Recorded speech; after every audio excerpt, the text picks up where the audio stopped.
अलीमा खान ने अडयाला जेल के बाहर धरना देने का ऐलान कर दिया। इमरान खान ने तफ्तीश में ताउन से वाज़ेह तौर पर इनकार किया। मखसूस नशिस्तें जिनके ऊपर फार्म 47 वाली हुकूमत बराजमान है और कब्जा करके बैठी थी, डोनाल्ड ट्रंप को सजा सुना दी गई। सुप्रीम कोर्ट में काली भेड़े नहीं काले भूंड बैठे हुए हैं। ऐसी शर्मनाक हरकतें जो पंजाब हुकूमत कर रही हो, ऐसी चीज़ों की रोकथाम के लिए अमली इक़दाम भी करने पड़ेंगे अदालतों को, लिहाजा उनके खिलाफ तौहीन अदालत की कार्रवाई होनी चाहिए। बिस्मिल्लाहिर्रहमानिर्रहीम, अस्सलाम वालेकुम। मैं हूं गुलफाम चौधरी। आप देख रहे हैं मेरा फेसबुक पेज और यूट्यूब चैनल।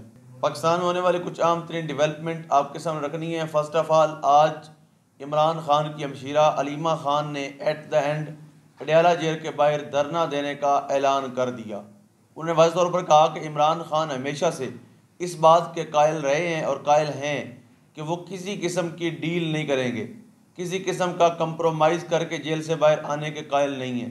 इमरान खान ने हमेशा अपने मुखालफिन को या फिर इस्टेब्लिशमेंट को बड़ा खुलकर पैगाम दिया है कि जब भी आइन और कानून के तनाजुर में जजेस मेरा केस ख़त्म करेंगे, जब भी अदालतें मुझे रिलीफ देंगी, तभी मैं बाहर आऊँगा। ओवरऑल उन्होंने कहा कि मैं किसी किस्म की डील करके या मुका करके बाहर नहीं आऊँगा। लेकिन अलीमा खान ने आज इस बात का ख़दशा ज़ाहिर किया कि उनके ऊपर जिस तरह से पहले मुकदमात ख़त्म होते हैं तो नया मुकदमा बना दिया जाता है।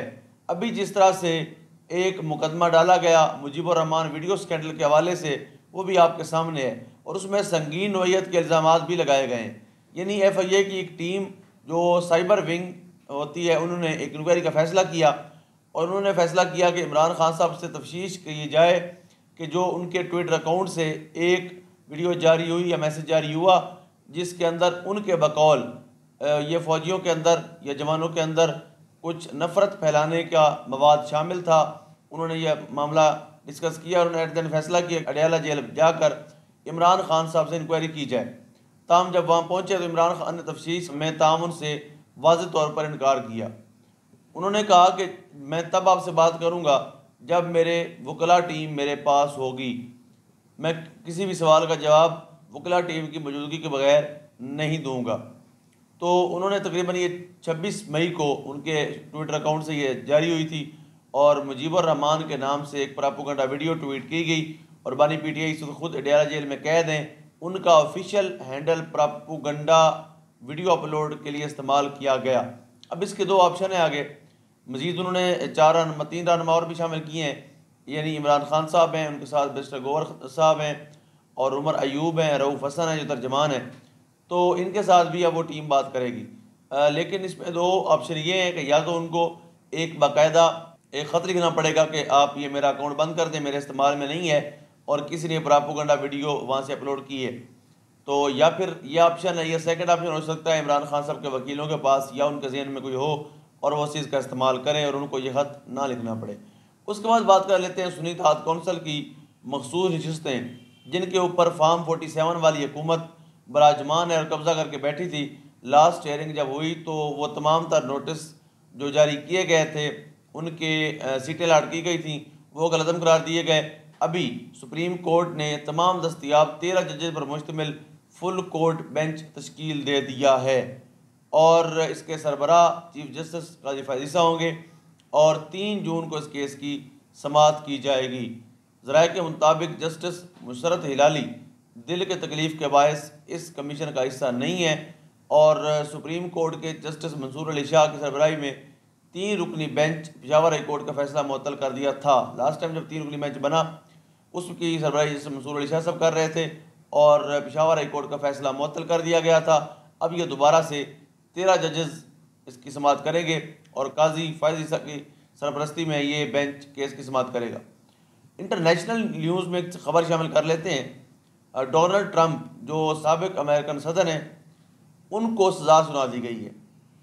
अब उनके जो सदर ट्रंप हैं, उनको कारोबार के रिकॉर्ड में जेल साजी करने पर मुजरिम करार देकर सज़ा सुना दी गई।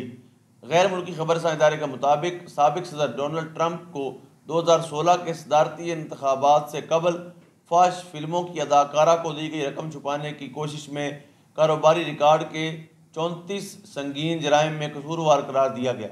इस तरह वो पहले अमेरिकन सदर हैं जिनके ऊपर कोई इल्ज़ाम लगा और सज़ा भी सुनाई गई। आज जब वो केस चला तो इस्तगासा मज़ीद उन्होंने किया हुआ था। इस्तगासा ने इस्तदलाल किया कि ट्रंप ने अपने मौके को बेहतर बनाने के लिए कारोबारी रिकॉर्ड को छुपाने की कोशिश की और मज़ीद मुकदमे की सज़ा सुनाने के लिए 11 जुलाई सुबह 10 बजे की तारीख मुकर्रर कर दी गई। उन्होंने फ़रीक़ैन को 13 जून तक ज़ेर इल्तवा दाखिल कराने का हुक्म दिया और जो ट्रंप हैं उनकी तरफ से कहा जा रहा है कि ये मेरे ख़िलाफ़ साजिश है और मैं बेकसूर हूँ, मेरे ख़िलाफ़ ये मुकदमा मेरी तौहीन है। ताहम जो असल फ़ैसला है वो 5 नवंबर को अवाम की तरफ से आने वाला है। याद रहे कि डोनाल्ड ट्रंप बड़ी वाज़ेह अक्सरियत से इलेक्शन जीत रहे हैं और उनके ख़िलाफ़ ये केस का चलना बड़ा माना रखता है ऐसे टाइम में जब वो दोबारा से अमेरिका के सदर मुंतखब होने जा रहे हैं। उसके बाद बात कर लेते हैं फार्म 47 वाले वज़ीर-ए-आज़म शहबाज शरीफ साहब की। तो उन्होंने कुछ रिमार्क्स दिए थे, मैंने कल भी डिस्कस किया अपने वीलॉग के अंदर, कि उन्होंने कहा था कि सुप्रीम कोर्ट के अंदर कुछ काली भेड़ें बैठी हैं, जिसके जवाब में जस्टिस अतर मिनल्ला ने कहा कि सुप्रीम कोर्ट में काली भेड़ें नहीं, काले भूंड बैठे हुए हैं। तो उन्होंने मज़ीद सुप्रीम कोर्ट की तरफ से जो रिमार्क्स दिए थे कि अगर आपको एतराज़ है तो आप पिटीशन दायर करें, आप दावा दायर करें और आप साबित करें कि यहाँ पर कौन सी काली भेड़ है जो आपको लगता है कि इमरान खान की मुआवनत कर रही है। तो जजों पर नामुनासिब रिमार्क्स देने पर लाहौर हाई कोर्ट में तौहीन अदालत की दरख्वास्त दायर की गई थी और जस्टिस मोहम्मद वहीद खान ने वो दरख्वास्त पर समाअत भी की और उन्होंने दरख्वास्त गुजार अशबा कामरान नामी खातून ने दायर की थी और जिसमें वफाक को बजरिया प्रिंसिपल सेक्रेटरी 2 वज़ीर-ए-आज़म फ़रीक बनाया गया है। दरख्वास्त गुजार ने मौक़िफ़ इख्तियार किया कि वज़ीर-ए-आज़म शहबाज शरीफ ने जजों के हवाले से नामुनासिब अल्फाज का इस्तेमाल किया, लिहाजा उनके खिलाफ तौहीन अदालत की कार्रवाई होनी चाहिए। अब देखते हैं कि ये कार्रवाई होती है या ये केस रद्दी की टोकरी में फेंक दिया जाता है। उसके बाद एक दिलचस्प खबर है, इंतज़ामिया ने तहरीक इंसाफ को जलसे की इजाज़त दे दी। तो ये इस घुटन के माहौल में एक ताज़ा वाक़ा झोंका है, लेकिन इसमें तकरीबन 39 शराइत के साथ जलसे की इजाज़त दी गई है, जिसके लिए बाकायदा NOC जारी कर दिया गया है। NOC शराइत के मुताबिक जलसा मुकर्ररा वक्त पर ख़त्म करना होगा। जलसे में रियासत के ख़िलाफ़ या नारे या तकरीर की इजाज़त नहीं होगी। इसके अलावा किसी किस्म की लड़बाजी और सरकारी इमलाक को नुकसान पहुँचाने की इजाज़त भी नहीं होगी, जबकि सिक्योरिटी की जिम्मेदारी तहरीक इंसाफ पर आयद होगी। तो ये 8 जून को इस्लामाबाद जलसे की इजाज़त मांगी गई थी, जिस पर डिप्टी कमिश्नर ने PTI की दरख्वास्त पर फैसला करके हाई कोर्ट को आगाह कर दिया है। तो अब बात ये है कि ये जलसा शायद हो तो जाएगा, लेकिन लगता नहीं कि इसके बाद PTI के खिलाफ पर्चे ना हो। लगता यही है कि उनको ट्रैप करने के लिए जलसे की इजाज़त दी गई है। इसके बाद बहुत से रहनुमाओं पर पर्चे भी होंगे और कारकुनान गिरद भी घेरा तंग किया जाएगा। आखिर में बात कर लेते हैं स्कूल्स जो प्राइवेट करके PEF के हवाले करने के हवाले से बात की गई थी और उस पर हुकूमत के कुछ मामला चल रहे थे।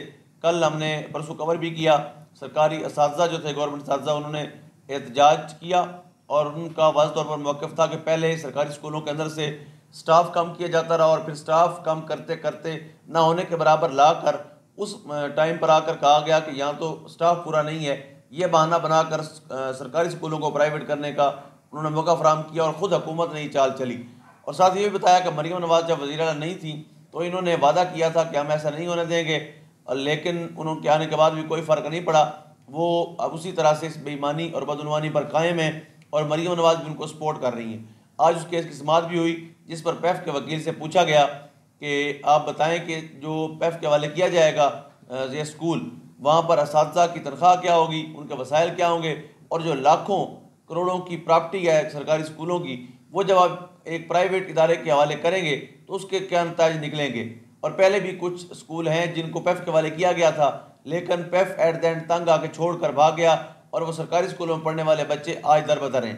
सोचने की बात यह है कि जो असातिज़ा एहतजाज कर रहे हैं वो बिल्कुल अपने राइट के लिए ठीक खड़े हैं और आम आदमी की आवाज़ बने हुए हैं, उनको सपोर्ट भी करना चाहिए। और ऐसी शर्मनाक हरकतें जो पंजाब हुकूमत कर रही हो या मरियम नवाज़ साहिबा के जो साथ बैठने वाला माफिया है वो अपने मफादात के लिए कर रहा हो, ऐसी चीज़ों की रोकथाम के लिए अमली इक़दाम भी करने पड़ेंगे अदालतों को और हम सबको भी उन टीचर्स को और जो एजुकेशन का डिपार्टमेंट है उसको सपोर्ट करना पड़ेगा। अल्लाह पाक वतन अजीज़ का हामी और नासिर हो। पाकिस्तान जिंदाबाद।